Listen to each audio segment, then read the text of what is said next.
back, everyone, to the Empowered Podcast. My name is Emily Arth. I'm a psychotherapist, an educator, and a creator.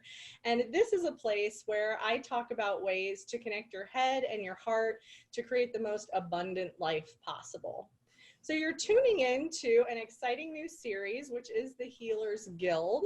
And the goal of this series is to talk to a variety of healers across an eclectic array of modalities to gain insight into ways that you can use their approaches to heal your life or to overcome difficulty in your life. So today I'm very excited to have Wildy Self on our show. Her name is Wildy, also known as Stacy Self. She's the owner and operator of Wildy's World, which is a collaborative creative arts center. And it's an experience that is constantly evolving. The goal of her work is to inspire, uplift, and enrich individuals and culture through art making. So thank you for being here today, Wildy. Thank you. Yes, I appreciate it. Yes. Thanks for having me. Thank you. So I was hoping that first you could just kind of give people a picture of what is Wildy's World and what is a glimpse into your life like as an artist and a facilitator. Okay, well, Wildy's World is basically an outpouring of my love and energy through art, color, movement, music, all media, really. But it's a giving thing where, you know, I am receiving this from the universe, basically. I mean, it's a flow and it just flows through me. And I can't say it any other way. I just let it out through art and music and with the intention of healing people and themselves, and then beyond. Yes, it's beautiful. You're full of expression and love. That's something that I love about you. You just are like a sunbeam to me anytime I'm around you. So will you tell us a little about your story of, how did this develop? How did your journey go down this path and evolve over time? Okay. Well, when I was young, I started drawing in about 7th grade, diligently and teaching myself how to draw and study. I was fascinated by two-dimensional surfaces portraying a three-dimensional object, depth of field, and basically then had a drawing class in high school. Finally, my senior year, went to study art. I was a science major, so I went into chemistry, but found that drawing and painting and I just couldn't get enough of it. I basically stopped going to the science class. Actually, I did some of my best drawings in chemistry lecture, and then made my first D. But the point was, I found that passion, and it led me into large-scale paintings, murals, paint the walls. Why stretch a canvas and just stick it on the wall when I could interact with the space on a large scale? So started painting murals professionally. Then at the City Museum, I went in one day when they opened in St. Louis. This is how my spark ignited. Basically, that whole City Museum in St. Louis just blew my mind. And I went back the very next day with my portfolio of just you should have seen this portfolio. It was like art was exploding out of it. And Gail Casserly, the owner, and her husband, she said, yep, come back tomorrow. We'll give you everything you need.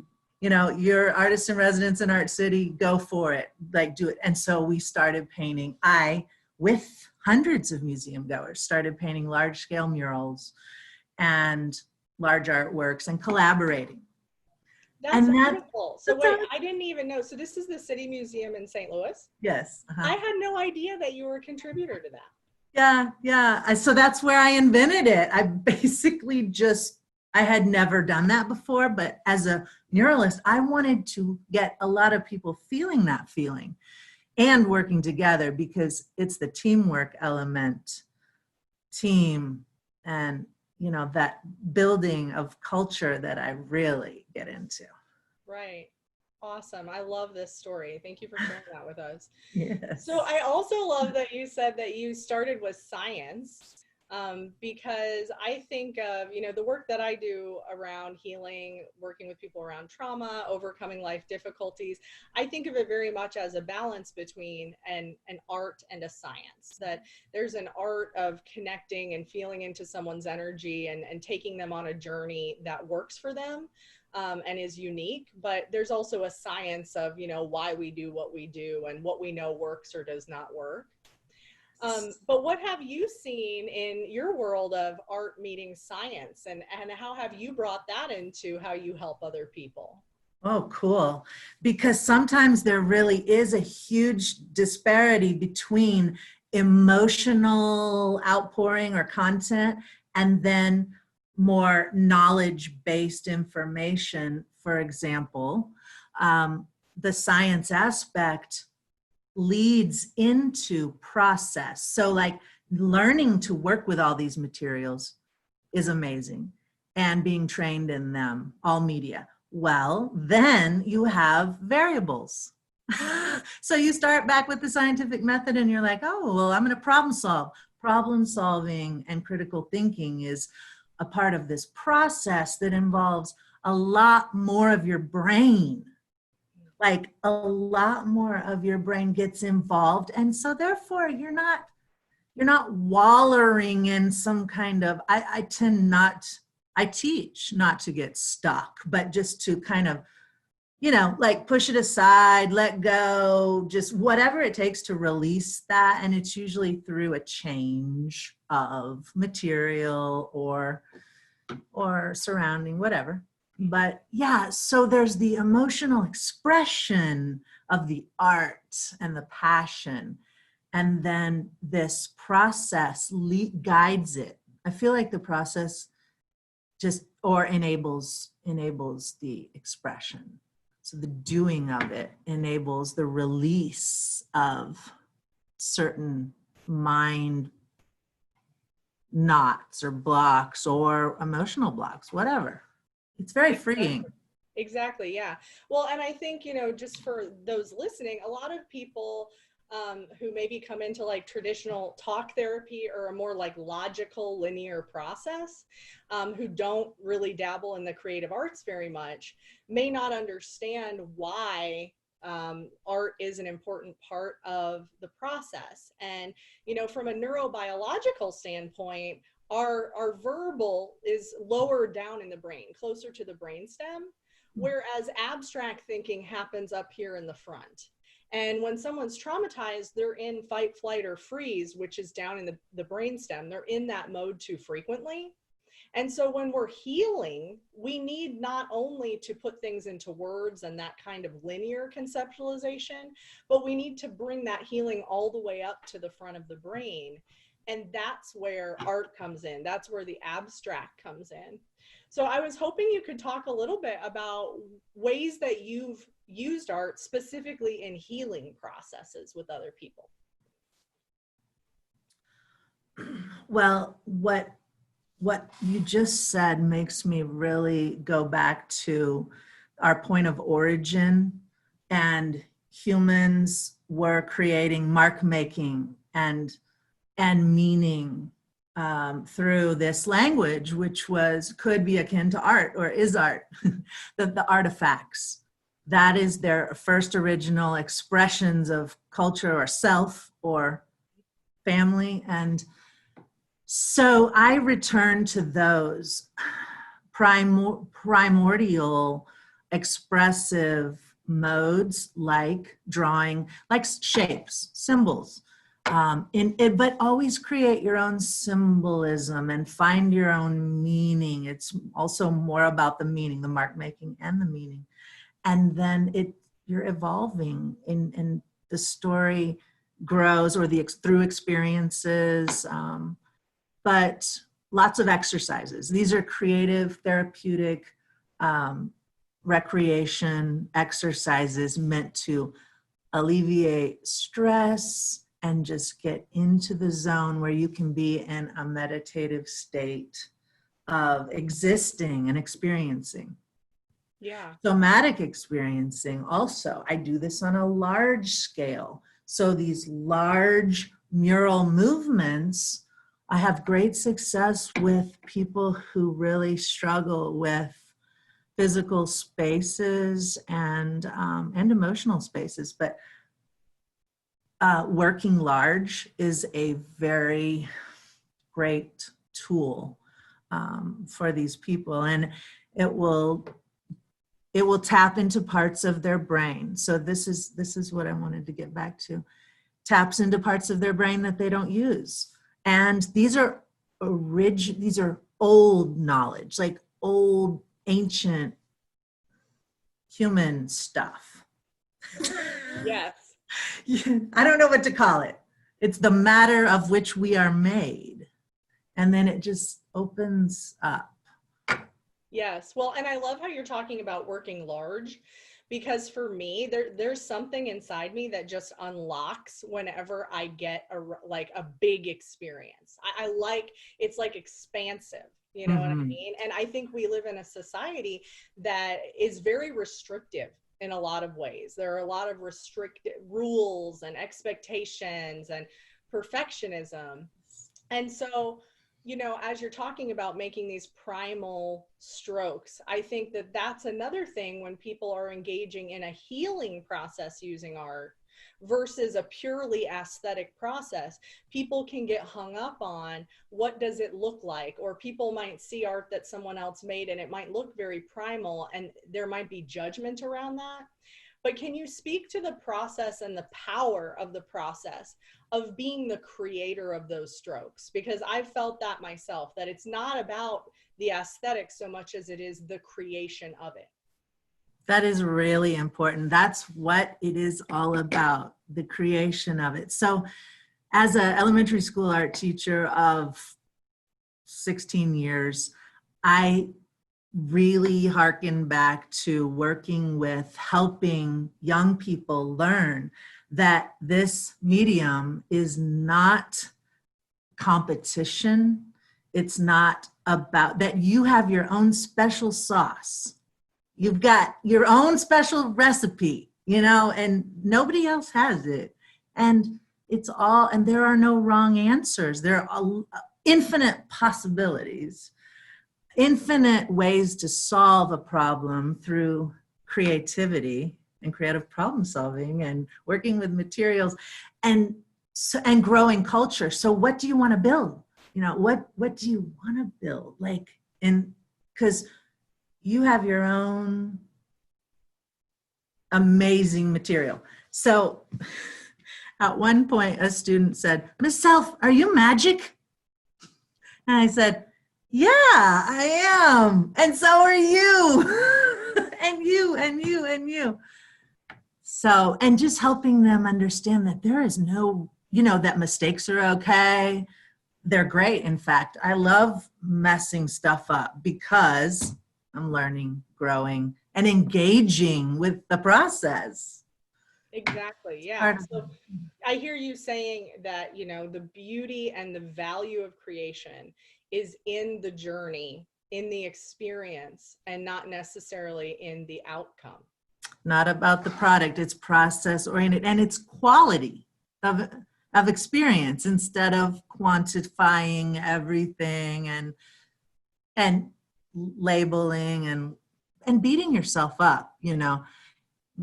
Thinking you're not good enough is really a huge mistake, you know, that is made too often, and we don't have the tools necessarily to deal with it, or we've been beat up a lot already by words in our history.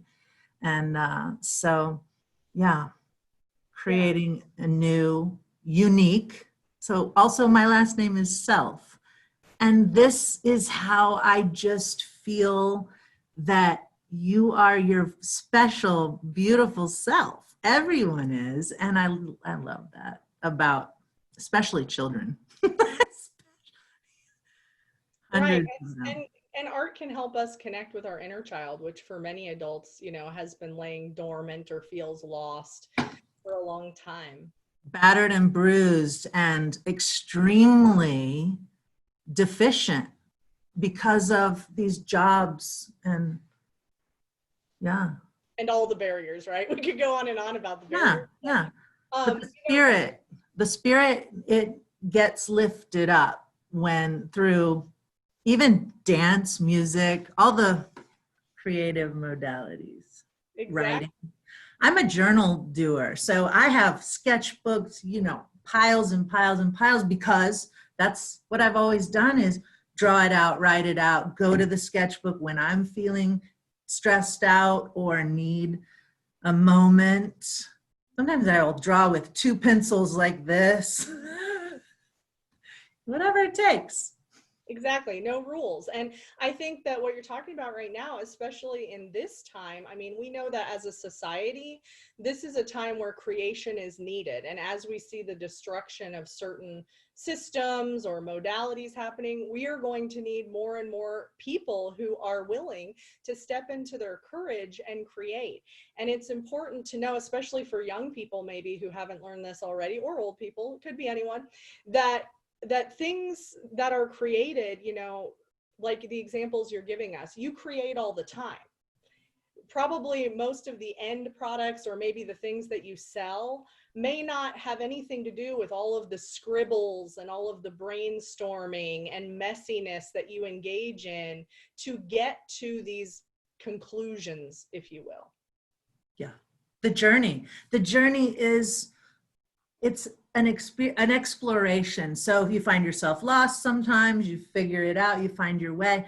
But for me, these artworks take sometimes 12 years of journeying through the process. Now, a quick example is like moments. So I'm not looking at the end in mind at all. Which is how, they teach it in school. They teach teachers to start with the end in mind. Well, that is not the way I work, but in movements, basically, like when the spirit moves me. Okay, here's the tree. It's sort of got buttocks, but when the spirit move, when something takes hold of me and I need to release through creativity, or I'm inspired by something, I will do a session with it. And then I come back later and it's another day and I do another session, and so those days are different. So they start to inform you. I mean, they help you grow because you're just traveling through a creative experience. And I find it the most peaceful place. I really do. It takes everything away. Yeah, it's definitely a meditative zone. And, we haven't even touched on the ways that creativity exercises intuition, which I think you just brought up, this sense of knowingness and going with the flow, that when you start, an art project or something, it's not meant to be like something that you have to just get done. It's meant to be a relationship that you're having with that thing. And when you learn how to lean into your intuition, and when it says, no, you're done today, that's okay, you've done enough today, or, oh, it's pulling to me, it wants me to add something else, that's an exercise in our intuition as well. Yeah, good point. Definitely. And pretty much my whole life is intuitive. Everything I know, that's how I know it. It's so, yeah, I follow that. I let it lead.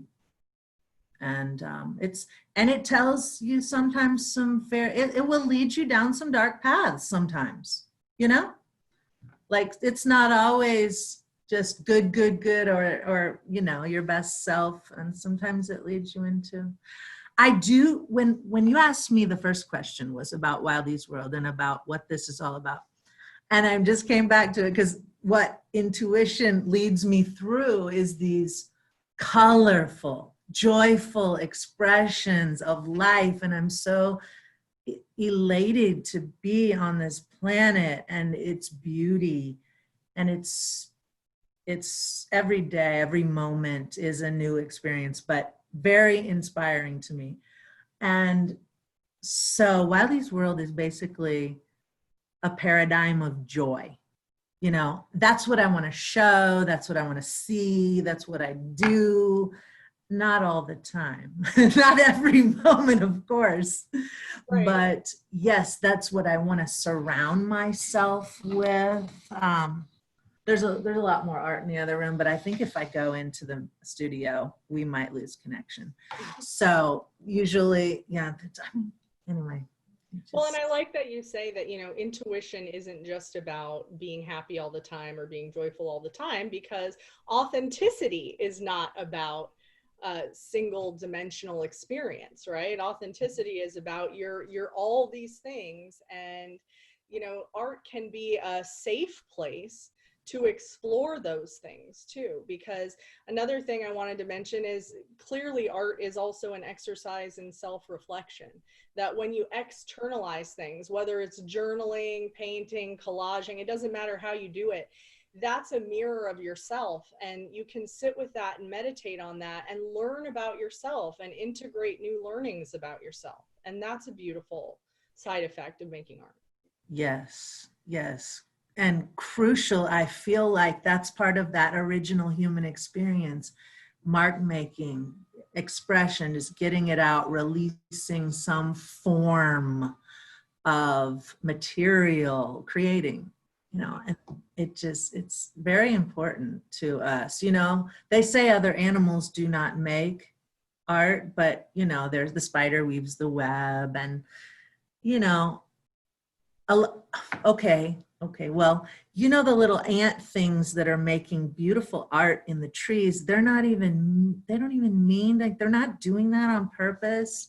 They are in the zone. They are in the flow, making beautiful things. And that's kind of where I am too, in human form, Yeah, I think that's an excellent analogy, that nature is art and nature does not know that it's making art, that just in being Mm-hmm. itself, Yeah. it's art. Yeah. Lovely. Mm-hmm. Well, Wildy, thank you so much for being here with me today to share more about your story and about why art is important for transformation and personal growth. Please, I will link Wildy's stuff underneath this video so you can check out all of her offerings. She does a lot of communal, like she said, communal murals and paintings, which are always exciting experiences. And I love seeing all of her colorful photos online. So thank you all for joining us, and I will see you again on the next episode of the Healer's Guild. Be well. Love you all. Bye-bye. Thank you. Bye.